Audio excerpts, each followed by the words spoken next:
In today's video, you'll discover the final and last episode of 1 year to beat the stock market, and I'll share with you my stock portfolio performance over the last year. So without further ado, for the final and last time, let's take a look at what were my initial objectives when I first started this challenge. The first objective was obviously to aim for as much growth as possible to be able to outperform the market performance. After, I wanted to increase the diversification of my portfolio, where in certain sectors I only had one stock in it, but I was trying to keep a maximum allocation in any stock of between 5 to 10%. And so the main objective of this challenge was to be able to beat the stock market performance over the length of 1 year. So let's discover together what has been my stock portfolio performance over that period. First, as you can notice, I currently have about $50,000 in cash that will be potentially used for my first real estate property. But since the real estate properties are quite hard to find at the moment at a good price, well, I might be using a certain part of this money to be able to re-inject it in the stock market.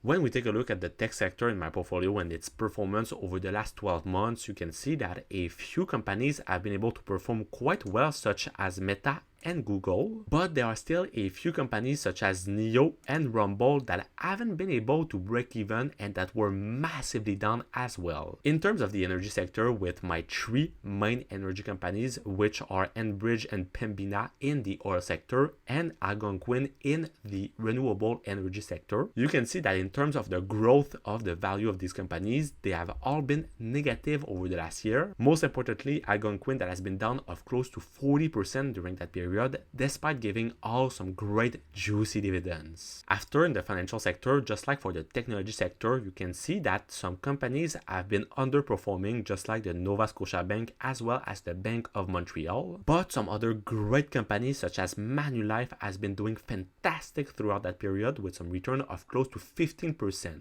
Unfortunately, over the last 12 months, we've seen that the telecommunication companies in my portfolio, which are Bell and TELUS, haven't been able to perform well. But my consummation company, Couche-Tard, has been doing fantastic throughout that period with some return of close to 36%.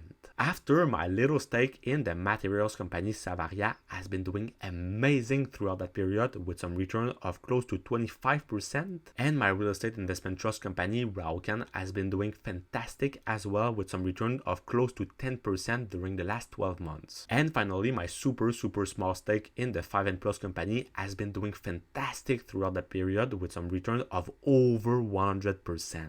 And so my stock portfolio performance over the last 12 months has been of about 11.50% or a return of about $10,600 of gain. Yeah, baby! But this doesn't include all the dividend income that I've made throughout that period, and after I've made the calculus, I've made about $3,500 of dividend income over the last year. And so to see what has been my true total return over that period, I can just simply add the dividend income that I've made through my total. So I've made about $14,100, which means that my performance over the last year has been of about 15.30% of total return. And so when we compare my stock portfolio performance compared to the market over the same period, as always, I'll be using the famous index of the S&P 500, which is an index composed of the 500 largest American companies. And so the good news is that over the last 12 months, with my dividend return included in my total return,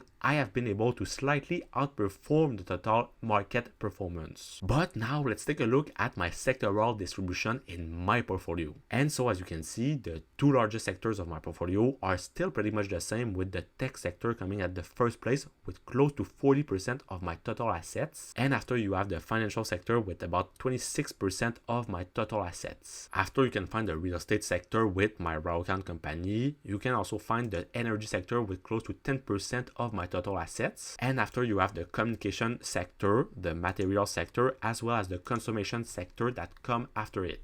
And finally, you can see that over the last month of August 2023, I haven't made a lot of new acquisitions in terms of new companies purchased. But today you can see that I've had a few shares of Apple to increase my position in that company, while adding a few shares of Amazon because of their new partnership with Shopify. Nevertheless, every single week, I am focusing on buying a lot of different ETFs in my portfolio to continue to increase my total net worth. And so I've decided to continue to share with you my stock and my investment investing portfolio update over the next couple of months and years, but with the difference that I will be adding all my different ETFs position in it. Because I think that it can be very entertaining for you to see what are the different moves that I am making in both my stock and my investing portfolio, notably to see what are my total position in my different ETFs. But on your side, if you want to discover what are the best stocks that you can buy right now in September 2023, well, check out the video that's going to be right over here, and I will see you soon. Peace!